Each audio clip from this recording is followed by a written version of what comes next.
Have you ever wondered how seduction works? What is the psychology of love and seduction? Why do some know how to work the game whilst to others it's seemingly a secret mystery? What is the best way to capture someone's attention and lodge yourself in their mind so that it becomes impossible for her to think of anything else? Stay with me as we venture into the psychology of seduction from Robert Greene's best-selling book. Hi, welcome back to the channel. My name is Dr Aziz. I'm a psychology graduate of Cambridge University and also a medical doctor. In this video I'll be covering the best-selling book The Art of Seduction by Robert Greene. It's a fascinating read in just over 500 pages, but as always, don't worry, you don't have to read it because I've done the hard work for you and will be presenting all the key points in the next 10 minutes or so. We'll be learning how Cleopatra seduced Caesar, why opposite personalities are appealing, and why having a perfectly healthy tooth pulled can be seductive. As with anything else on this channel, the content and secrets from these books are for academic purposes and psychological insight only, so don't use any of this for mischief. The seducer knows that life can be pretty mundane, monotonous, and boring. This awareness allows the seducer, through finesse and creativity, to inflame the target's fantasies and desires. This is no straightforward task, however. The approach has to be oblique, i.e. not done in a direct manner. Which brings us to Robert Greene's first lesson of seduction: not to be overeager.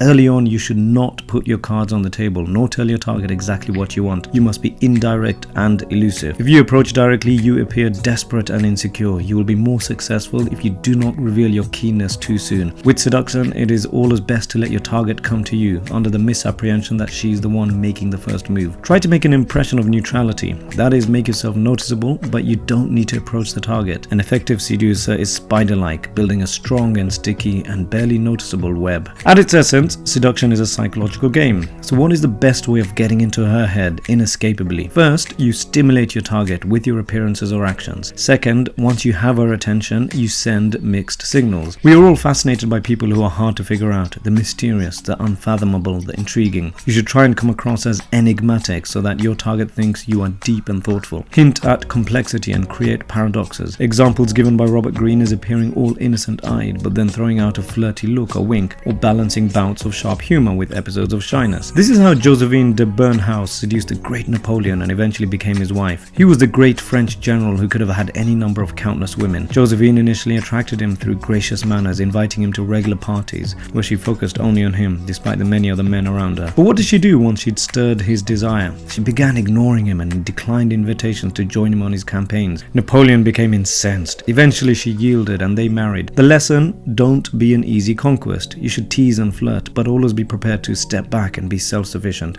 Never appear needy or desperate. When does one most crave attention and affection from others? When they feel something is missing from their lives. When we fall in love, it is primarily because we believe that the beloved can fill existential holes in our lives, whether that's worrying about our future or feeling insecure about our looks, intelligence, or so forth. The seducer takes advantage of these low periods or gaps by demonstrating they know how to soothe the target's pain or sense of emptiness. This applies to corporate or political seduction too. They successfully create a sense that buying a certain product or voting for a particular politician will improve your life. Next, you should show your superiority so that your target is easy to prove his or her worth. In fact, this is how Cleopatra was able to seduce Julius Caesar. She peppered her conversation with subtle references to her ancestor Alexander the Great and his military excellence. These jibes stirred up all sorts of anxieties and insecurities in Caesar. He felt he had no option but to prove himself to her. In summary, a good strategy is to lower your guard's protective walls by first making them the center of attention. Once she feels comfortable, you then have the upper hand. Robert Greene then goes on to advise to use flattery to reflect your target's most favorable characteristics. Deep inside, we are all narcissists. With your target, tell them what their amazing attributes are. This works because when we are flattered, we lower our defenses. When we're made to feel pretty or clever or unique, we get a hit of self-esteem, and this is something we can quickly get addicted to. On a separate note from myself, not mentioned in the book, research in neuroscience has also shown receiving praise and compliments activates the ventral striatum and the ventral medial prefrontal cortex in the brain, and ultimately a dopamine rush. You want to get your target addicted to you? Flatter them. Coming back to the book, echo what your target's attributes are. Human nature is such that we are fascinated by people who share our beliefs, tastes, and experiences. Once you have the target's attention, it's time to take control. Tease their senses and keep them guessing. We all enjoy the thrill of being kept on edge. Think of those cliffhangers in TV shows or an engrossing movie or book. If you're too vanilla and plain, the target will just lose interest. Variation and unpredictable behavior is seduction incarnate or personified. One way of doing this is by behaving unpredictably, as mentioned. Offer novelty, suspense, and spontaneity. You can take your target to new and exciting places. You can change your style up or give unexpected presents. The best surprises are those that reveal your rich personality. First impressions are a reality, but often not a fair reflection of who you are, so it's important to try and counteract these. A little bit of peacocking never goes amiss, coupled again with variation. This is actually how Jeanne Poisson seduced King Louis XV. She invited him to her warmly lit room and would wear clothing and perfume that was different each time to entice the king. Actions speak louder than words, and the same is true in seduction. There will come a time when you can show that you are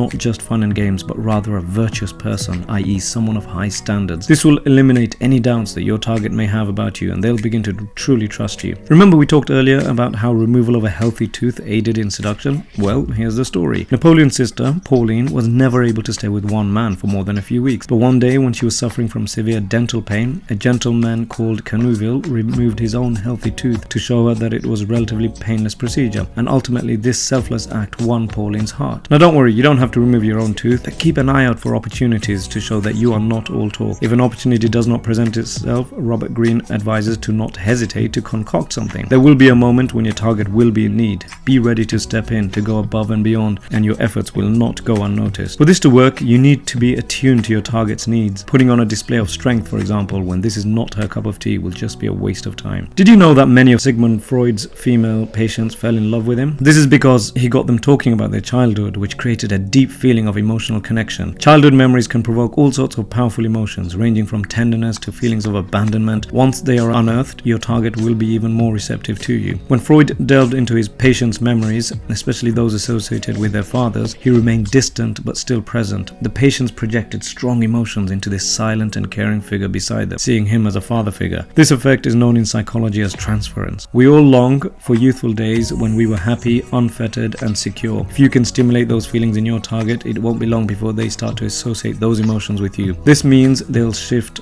all kinds of fantasies onto you as well, including ones of a loving and sexual nature. For any of this to happen, you have to start by being a good listener, like a therapist. Let your target talk about their childhood, urge them to recall memories, and in the process collect details about their weaknesses and emotional triggers. But try to remain detached from your target's sentimentality. Instead, listen for what goes unsaid and make a note of recurrent themes. Once you know what your target was attached to during childhood or what she misses about her parents, use that information. You can take on the role of a caregiver or work out how to fulfill your target's deepest need. She might need protection or discipline or a sense of direction. It's all about listening. Finally, Robert Greene advises on 3 big anti-seductive qualities. If you have them, trash them. Number 1, do not be ungenerous. Number 2, do not be humorless. Number 3, do not be unattentive. Anyway, I hope you learned something useful and enjoyed this summary. If you want to keep learning about psychology, medicine, or life hacks, hit the like, subscribe, and notifications button. Any suggestions or comments, feel free to post below. Until next time, stay safe.